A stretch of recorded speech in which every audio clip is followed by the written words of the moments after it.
This is the conference, and my name is Kumabo Zenjok. You are welcome. We make it business-like today because we are talking real national business. Let me first meet my friends who are my guests today. Dr. Obinna Nwachukwu, he is the Managing Director, Editor-in-Chief of Montage Africa Media Limited. Dr. Nwachukwu, you are welcome. Thank you, Chief, for being here once more. Great. I have for the first time in this program, or on this program, Tochukwu Okorie. He is the Executive Secretary of, let me be clear about it, Provocate Transparency and Accountability Initiative. Okorie, let me give you a handshake. You're welcome. Nice to be here. By the way, where have you been really? I've been around. Do you want me to say something? That's it. I will say you're welcome to the program. Thank you. And on my left is my very big friend. I always call him the Joss man, Alpha Jagdeen. Alpha Jagdeen goes by that beautiful name, a media consultant. Jagdeen. Truly an honor to be here. No, Jagdeen, please. I want you to consult for me. What does it look like consulting media matters for me? Is to make everything better, to come from a position of expertise, to give credence to ethics, and to give credence to professionalism. So I can assure you that we are made to understand the biggest room in the world is the room for improvement. So there is always something that can be improved upon, and that can only come by if we give credence to best global practices. Best global practices, that's what he brings into the media consultancy business. Maybe if you want to look better than you look now, please talk to Alpha. But for this morning, we're not looking at looks, we're looking at critical national issues. When the Tinubu administration came to power, on the first day, the president announced two fundamental policy initiatives. One, subsidy on petroleum products, gone. Two, merging of the forex, no multiple windows.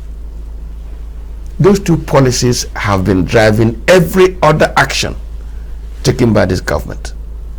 There are those who've been screaming, the policies are hurting, the policies are killing the economy, the poor is getting poorer and the population of the poor is increasing. All manner of screams. But this morning we are going to look at something positive, apparently, that has fallen out from those policies. Financial windfall for the subnationals. The states are getting humongous sums of money and smiling home. The local governments have been allocated sums of money they never dreamt would come their way. What are they doing with that windfall? Indeed, is there financial windfall? I will begin with Dr. Obinna Nwachukwu. Dr. Obinna, you've been around government, you've been around private sector. You are in the media, critiquing, examining. I saw your paper carry one front page story 2 weeks ago or thereabout. The NDAs are cash strapped. Is there a financial windfall for the subnationals? Thank you, Chief. Once more, I'm happy being here. It's always a pleasure. In the first place, I have to say that there is no financial windfall, as far as I'm concerned. If you check what we have now, in terms of exchange rates, and in terms of inflationary pressures, compared to what we had some 5-6 years ago, or even beyond, you will realize that there's no financial windfall. Because the cost of goods have gone up. There's even what we call in economics stagflation, where you have the same package but quantity less. Sometimes, in some cases, even the quality has gone down. So, I don't think there's a financial windfall. In numbers, we could say there's a financial windfall. But in terms of purchasing power, I don't think there's anything. Let's look at the numbers first. If my producer can please help me, just help me with the figures. You put on the screen the figures, because statistics don't tell lies. Even though there is a course in communication which is called lying with statistics. But statistics don't tell lies. If the figures in 2023 allocation to the states, for instance, were 200 billion, and now they are getting 500 billion. Okorie, what is a windfall if that number has been so tripled? You are heading home with far more cash. There's no increase in number of your employees. I know, don't you have so much left to play with? There is a whole lot of sense in what Dr. Nwachukwu said. At the beginning of May 2023, the exchange rate was about 700 to the dollar. a dollar, 700 naira to a dollar. By the turn of the year, December 2023, the dollar had hit about 1,600 to 1,800. That's more than double. Now, inflation rose from a single or around there, maybe not single digit, we had gone past single digit. Buhari had brought us to about 18 to 20%. But by December, the same year, we were hitting over 40% rate of inflation. And that has been sustained up till now. The net effect of that is that the quantity of asphalt that you would get as at May 2023, early May, before May 29, the quantity of asphalt you will get with 1,000 naira, okay, and what you will get with 100 naira today is probably just comparable. In other words, you will spend more than twice what you would have spent in May 2023 to tar a kilometer of road. So, in effect, what has changed is just the volume of naira in the pocket or in the hands of the state government and the local governments. Substantially, not much has changed in the real sense of it. To balance that, you can also say that whereas this volume of money is in the hands of the subnational governments, the civil servants in those governments would have gone home better if they had more, a higher volume of those papers in their own hands to at least deal with inflationary tendencies which don't select whether you are in government or out of government, or whether you're a civil servant or you're a businessman.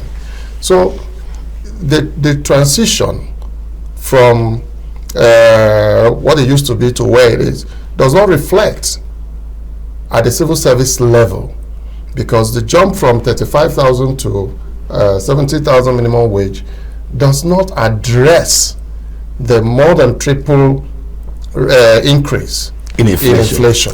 We'll come to that. Jack Jane, yes. Our two colleagues seem not to agree that there's windfall for the subnationals. I'm in tandem with what they just said. Their position is apt. There can't be a better time to discuss this topic because it's the reality we are faced with today. When the current administration came on board, there is something that the President and Commander-in-Chief has always tried pushing forward. And what is that? He has been talking to the governors to please use the resources at their disposal to better the lives of the people. In fact, some analysts would say that it's in an attempt to further divulge power to the subnationals, as it were, that he has decided to push more money to them. But as it were, it puts to test this dictum which says, to whom much is given, much is required. Because the truth of the matter is that there's very little that these governors can do with what is presently being sent. In other words, that volume does not translate into... It's just quantum. Chief, this beautiful hat you're wearing is 45,000 to 55,000 naira in the market today. But 3 years ago, if you had 15 to 18 to 20,000 naira, you buy it. I can tell you, anyway, let me just keep that. And hence, the bottom line is we are far from target. In fact, we have missed the way. I am a very strong advocate of, if we want Nigeria to be the cynosure of the world, if we want life to be better for the Nigerian citizenry, can we sit down to a town hall? Can we call our experts? Can we call every stakeholder towards seeing how we can buttress the value of our currency? Let us look at it. Jagding, wait. Dr. Machuku, is it really true that there's no windfall? And let me tell you why I ask you this question again.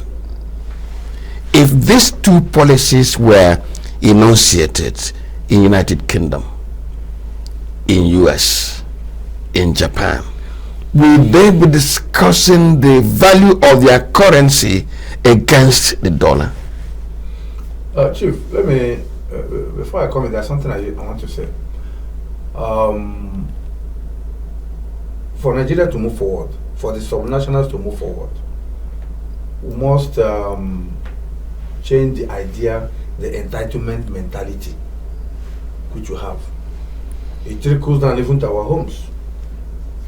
And that's why members of the National Assembly, that's why those in executive positions, in quote, are stealing these days, because people back home are expecting something from you. And that's that entitlement mentality. They believe that we voted for you, you must do our road, pay our children's school fees, feed us 3 times a day. Anytime we come to your house, you bring drinks and all that. So, because of that, people are trying to pile money. But we cannot move forward if we don't do 2 things. One, each subnational, in this case states and local governments, must look inwards by developing their internally generated revenue.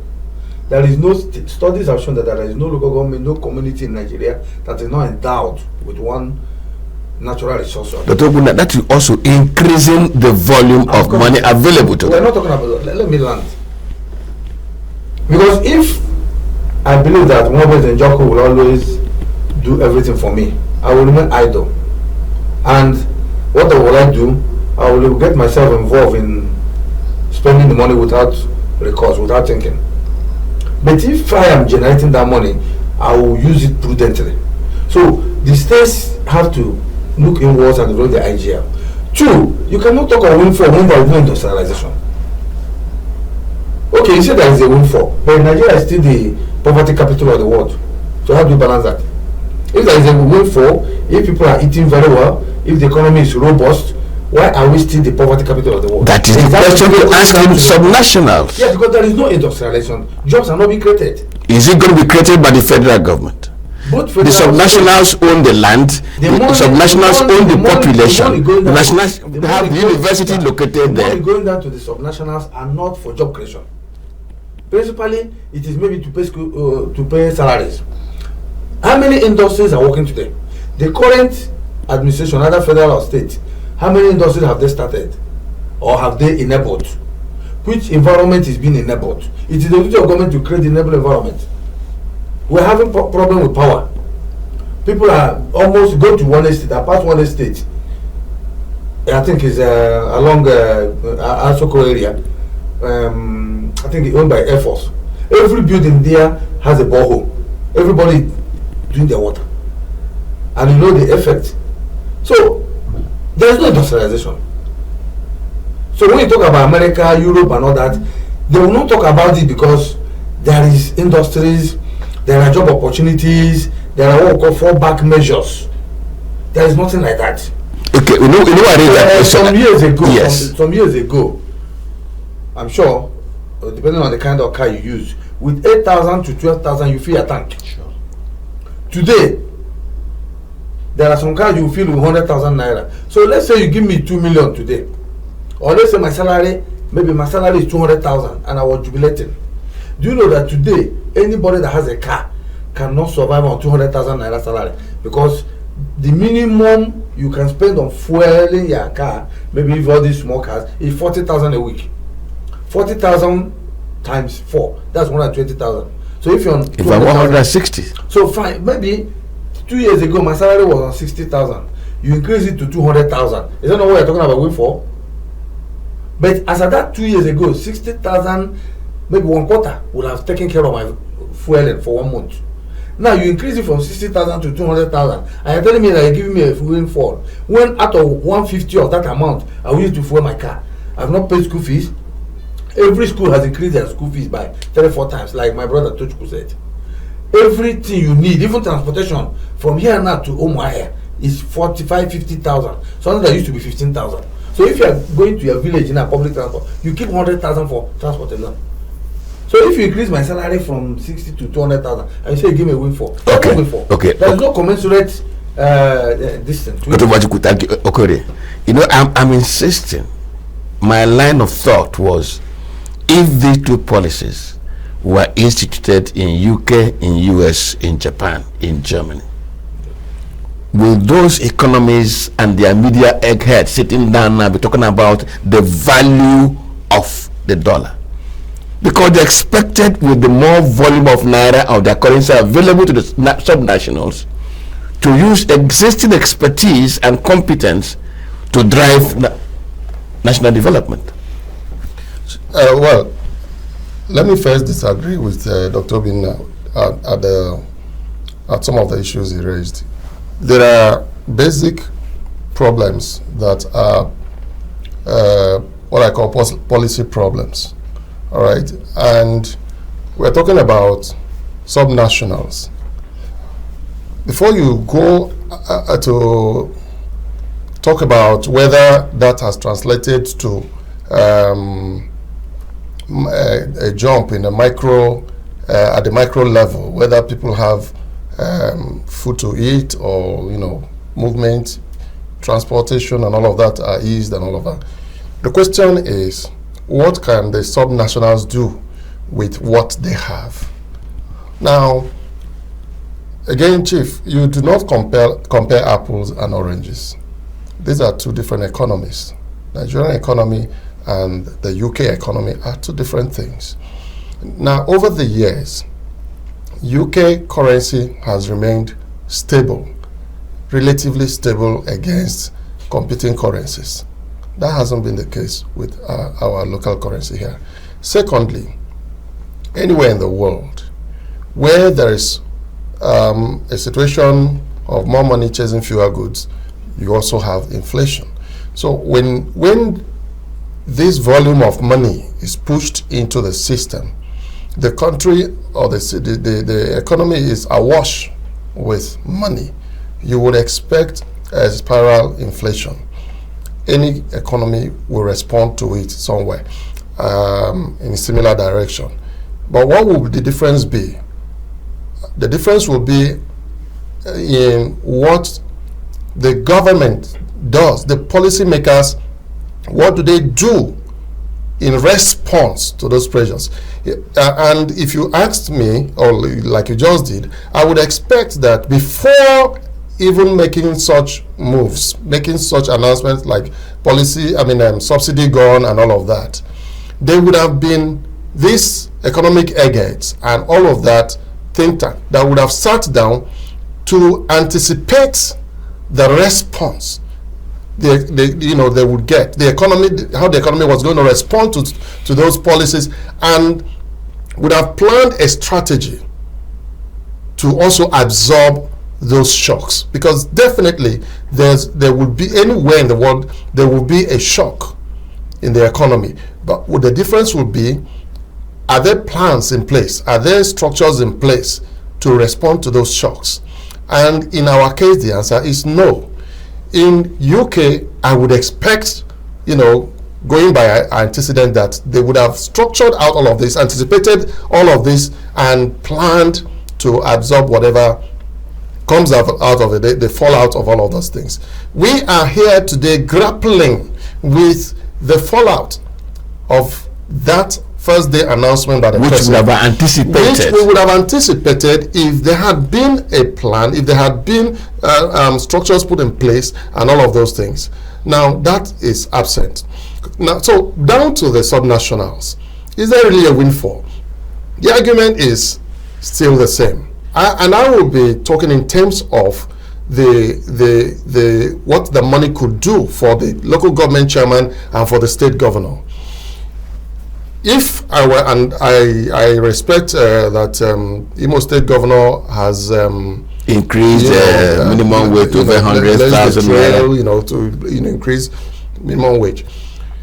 That is actually more like it for me, because before you talk about, Dr. Nwachukwu was just talking about fueling, and it's a fact of life. It's a reality that I fueled my car full tank in May 2023 with about 8,000, about 8 to 10, 15,000, depending on what size of car you're driving. Now you are fueling with 40, more than 60,000 triple of that amount will not do the same thing for you. So it makes sense for me that rather than looking at what you're giving to the civil servant as a favor you're doing to them, look at it as, look, this is the reality to the economic situation. To the economic situation, which is the truth.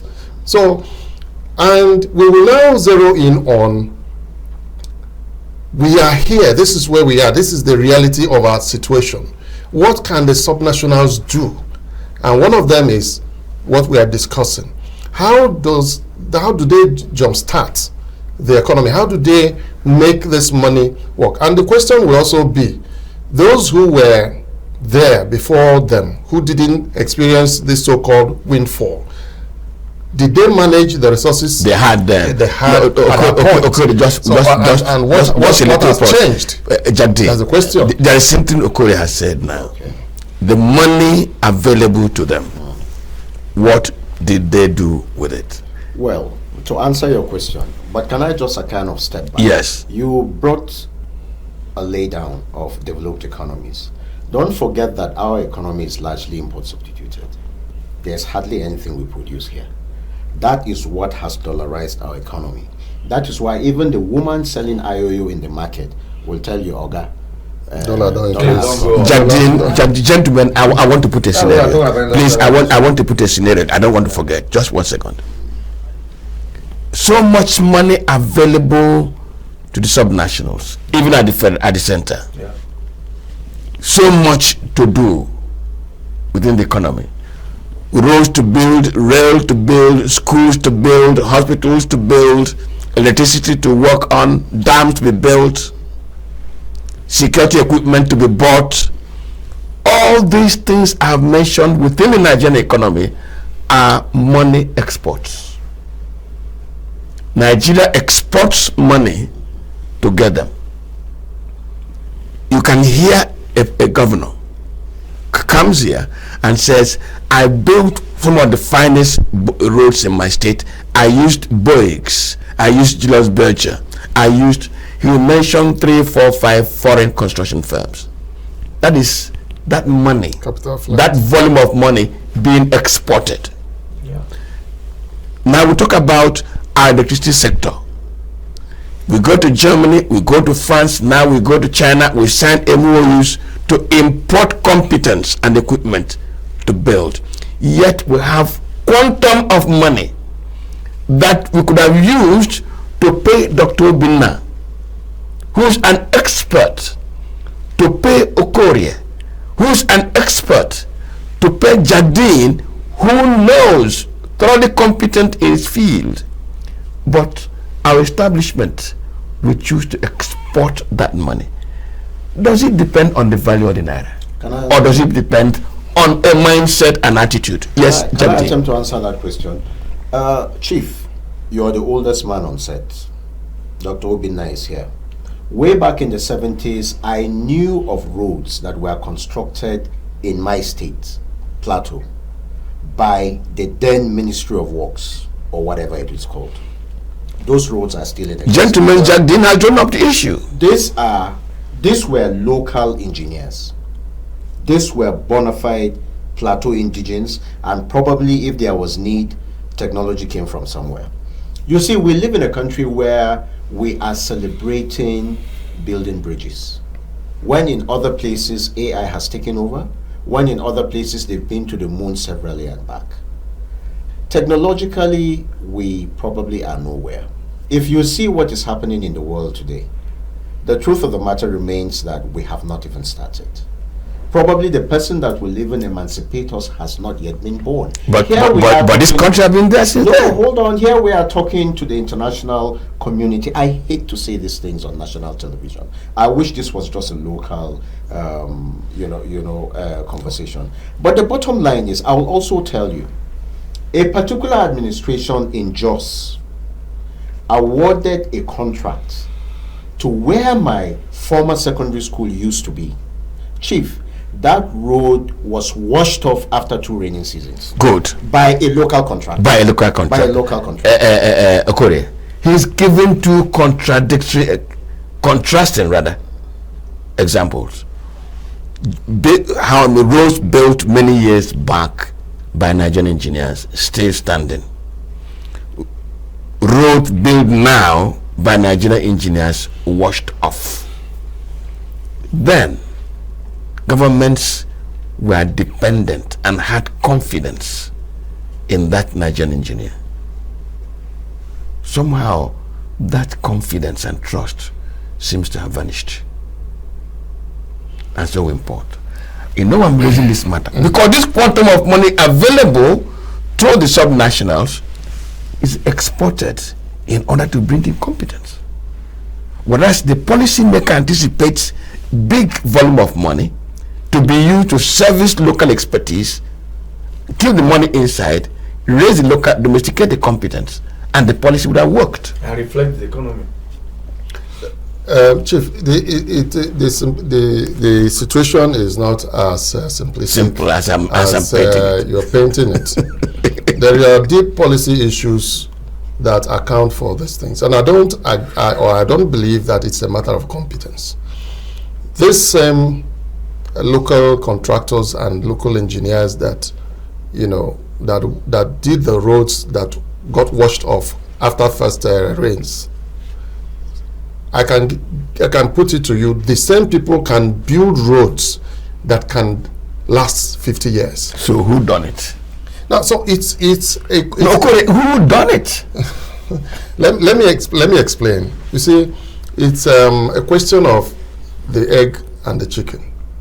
The trouble we have is we have our politics upside down. We have a situation where the politicians live in opulence at the expense of everyone else. And therefore, everybody is under pressure, chasing the politician, trying to, because your children go to the same school as those of the politicians, and so on. You buy from the same market. So when these inflationary pressures come, they don't select the politician's wife from my own wife, from your wife. So that is the problem. So the local engineer is doing everything to save as much money from the contract sum to be able to pay millions of naira in school fees and buy fuel in his car and so on, and service his status and service his status and all of that. So the problem is really not about the know-how. It's not about the skill. It's not about it is about the rush for money, the rush to meet up, like we say now. And if you're not meeting up, nobody is there to excuse your failure. There's nobody going to excuse your failure. So you're going to do now. So here's the problem. I was discussing offset with my brother here, and I said our problem in this country is one, and that problem is our politics. We have a National Assembly and we have 36 state assemblies that are people by our brothers, our relations, who from day one are already planning the next election. And so their preoccupation is to get enough money to buy votes or impress people around.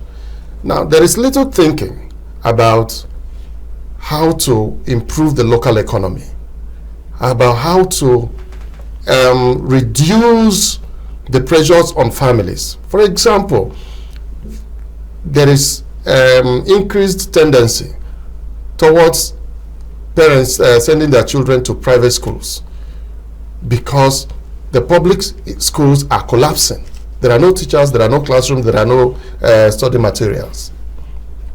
And they're also looking at a school that posted last year, last JAM and last WAEC and NECO, they posted high grades. 70% of their students scoring high grades. Okay, so you as a parent, you want your child to come out tops, and genuinely or otherwise, you think that this school is doing well. And so you pay more. You look for the money. You do everything the pressure is on to get you. the money. So the pressure is on you. So these are some of the problems. It's more of our politics than our competence. Let us look at the politics. But don't be mad. There was a video I wanted my colleagues, my producer, to play, but on second thought I said, leave it. A senator of the Federal Republic, respected senator, Dr. Ojuzokalo, hosted the publisher of Ovation newspaper in his house. What's his name? Dele Momodu. And he was referring to pre-1998. He said he knows governors, he knows politicians who have become billionaires, who were nobodies before they entered into politics.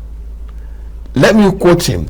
They stole public fund to become politics, and he warned that if we dared him, he would name names. I didn't want to provoke social media backlash. I didn't want to play it back. But the central bank governor 8 weeks ago, raised the alarm that there was so much liquidity in the banks. And one expert came to my program and said, why is the central bank governor raising any alarm? Why do you see the mouth of a bird and ask, how does this flying thing, where does this flying thing eat, when you see the mouth? That the moment there's a FAC allocation, the banks face liquidity problems. Absolutely. Because the governors pack the money and buy up all the dollars in the system and keep. And where does that money end? In the banks.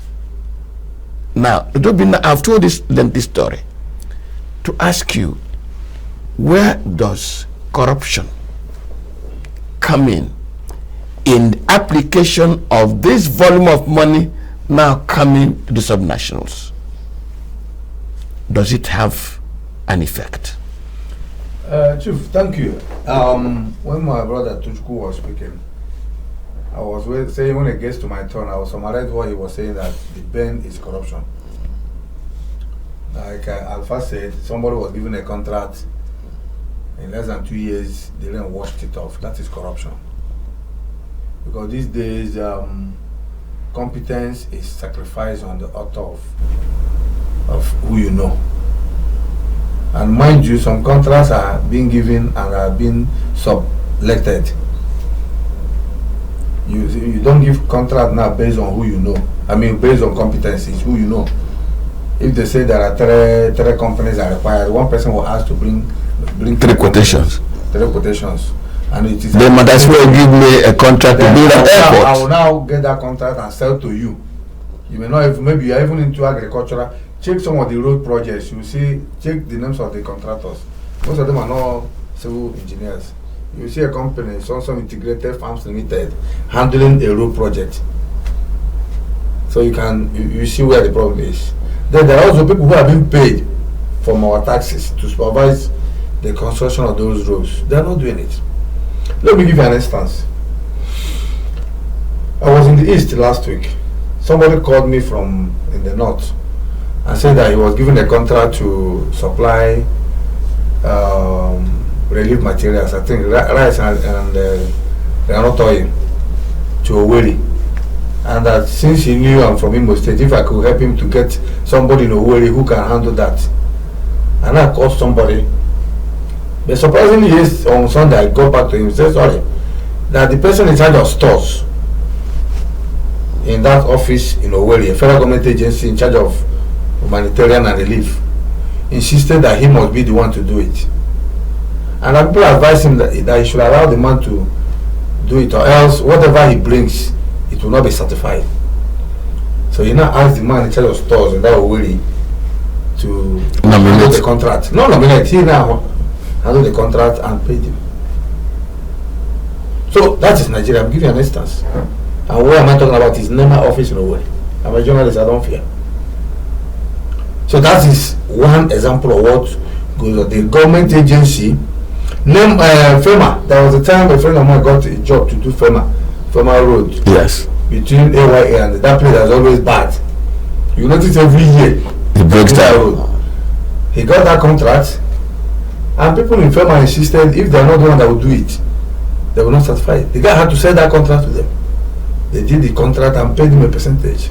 And every year, if you notice, that area is being repaired. You ask yourself, why is there no permanent solution to it? These are little instances. So it's a problem. Then the other one you raised about, there was something else you said. So the whole thing boils down to corruption and lack of competence. You know what? I remember one former deputy senate president, T.K. Kwemado. He said, there was something he mentioned, he said feeding bottle democracy. And that's what we do. When that money comes from federal allocation committee, it goes to the states. I happen to have worked in a bank before, and that's what we call round tripping. What is that round tripping? The governors get this money. They have their really change operators.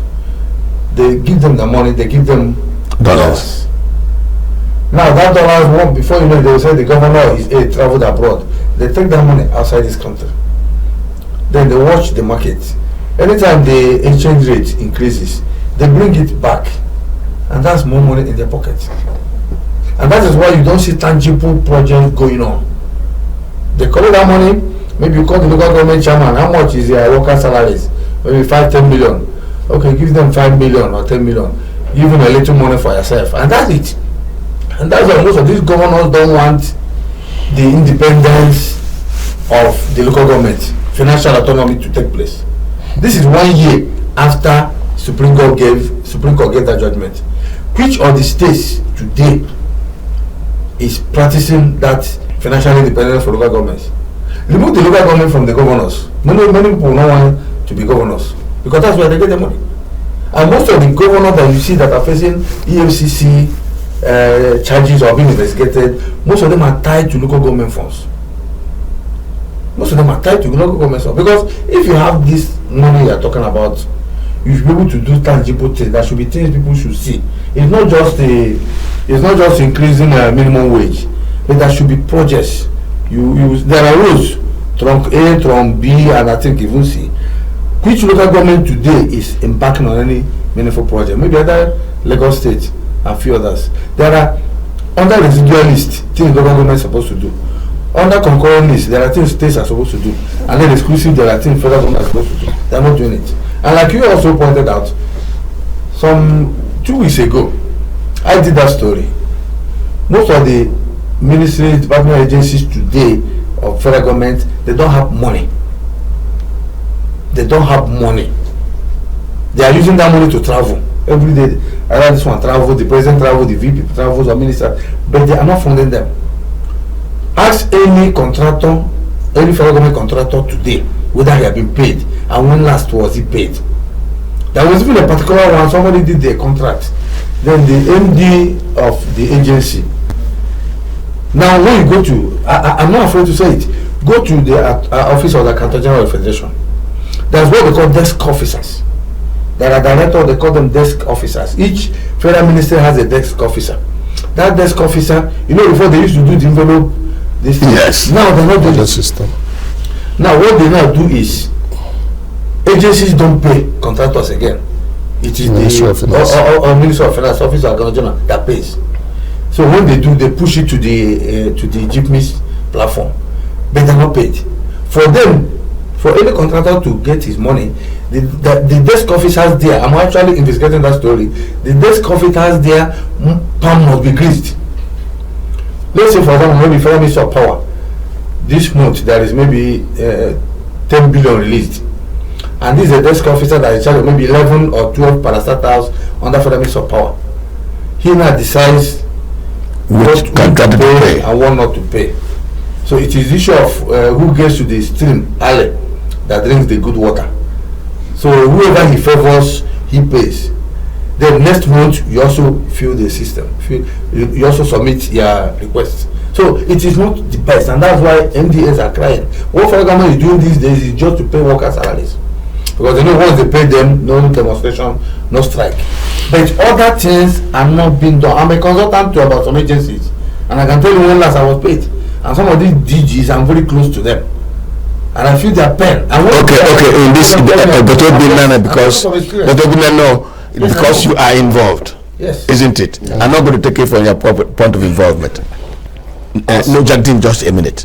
You know that the core issue now is corruption. That corruption Stealing. is theft. Stealing. Is what is holding the volume of money given to the nationals to achieve what it ought to achieve. A very serious challenge. But please, it will be good for you, Jagdin, examine what is suffering within these subnationals, as long as this challenge of corruption and not applying the resources subsists. What is suffering? Who is suffering? What gets undone? The people are suffering. The people are suffering. The people are suffering. Governance is not really suffering.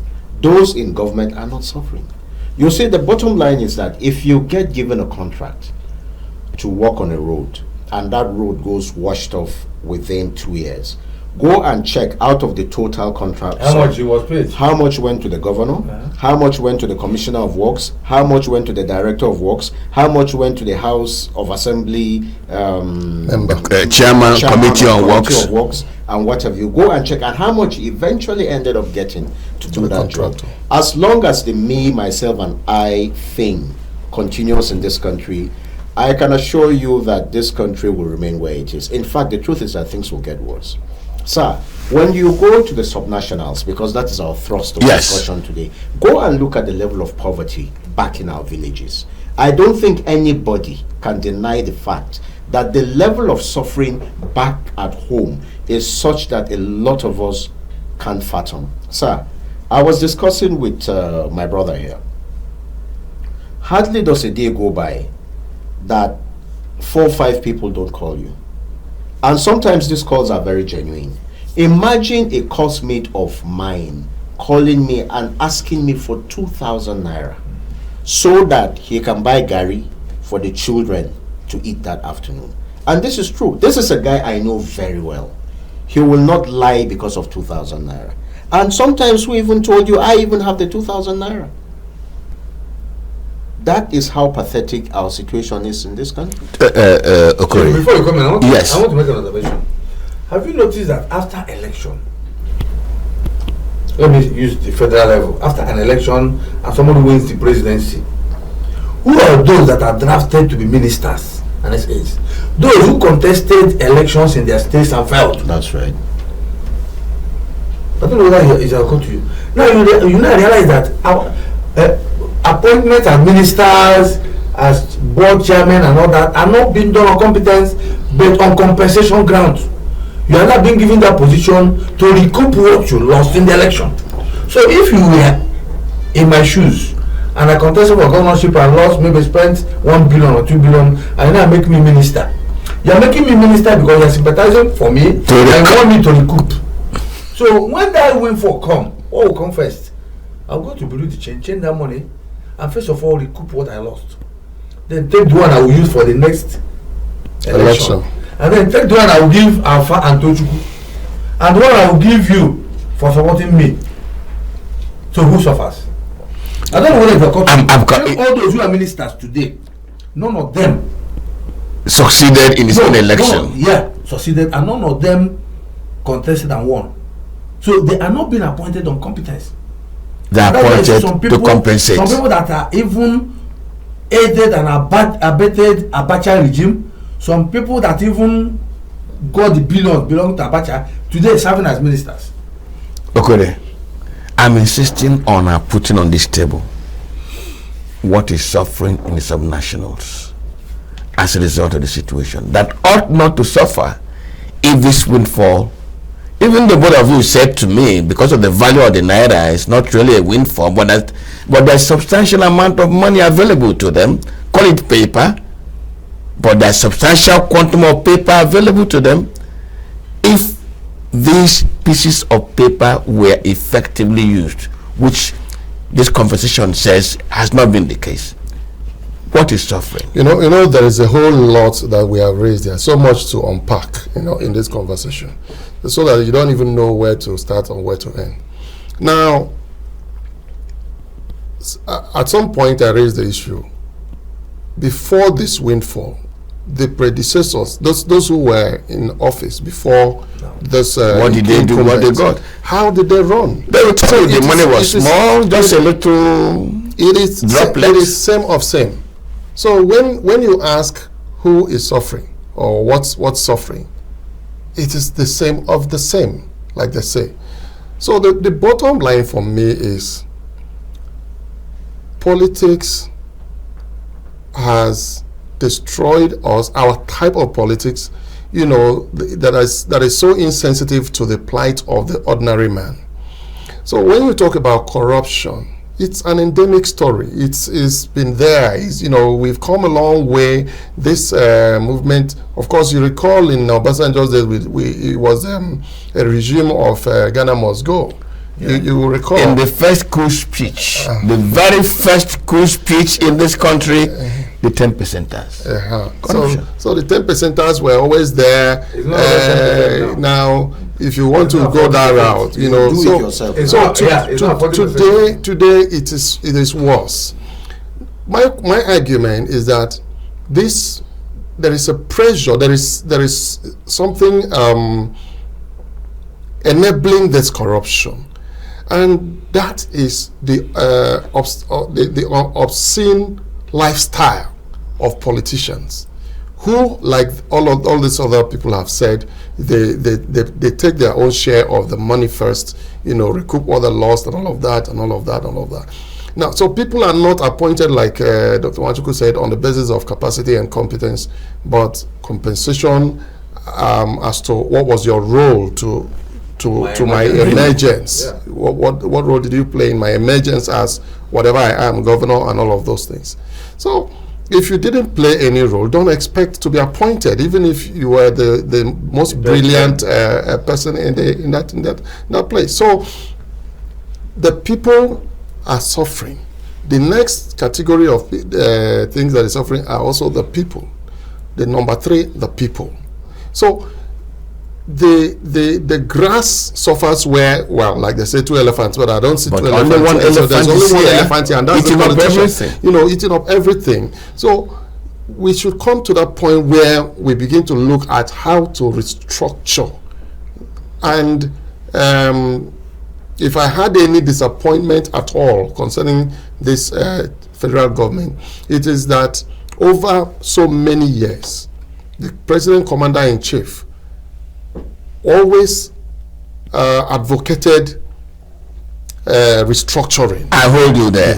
I do not know how much time I have. My producer should tell me, but I think at this point we are beginning to look at solutions. What ought to be done to reverse the situation? No matter the argument on whether there is windfall or no windfall, we agree that more money is coming. How better can it be utilized? What steps ought to be taken to correct the situation? But I take a very short break, and I'll be back. Please stay with us.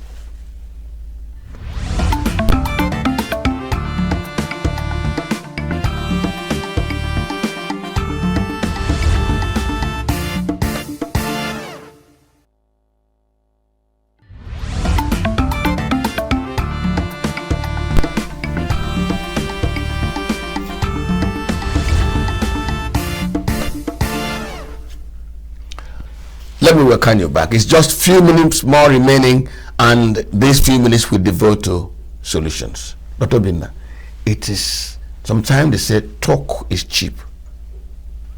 And the governor will tell you, come and sit here and see how difficult it can be. What can the subnationals do to redeem the situation? What I would say they will do, like I said earlier, the windfall should be used for the benefit of the people. Embark on industrialization. Establish industries. I remember in those days, Sambakwe in Imo State, he did it. Even when we didn't have this kind of windfall. He had the Imo airport, he had the PAM, he had the protocol 3, many of them, and he created job. You see, when you do that, you create job, and you give people permanent source of income. And it has a multiplier effect. Thank you. Industrialization. And in doing that, prioritize the needs of your state and local governments. And like I said earlier, every community has a resource, natural resource. Prioritize them, tap into those things, and there will be a sustainable economy. Thank you very much. Dr. Kore, I happen to know your state full well. Today, salt is an industrial chemical lying fallow on the ground. The world is looking for it. Okay. Agriculture, a very strong dimension. What should be the priority? Okay, let me take the opportunity to congratulate my governor, Francis Ogbonniyanwefu. Recently, he set up what some people call economic team, but he called them industrialization committee. All right. And in one of my in the message I sent to one of the those appointees persons nominated into that committee, I told him, your first assignment is to look into setting up a salt refining company. Congratulate me now. You know, that's why.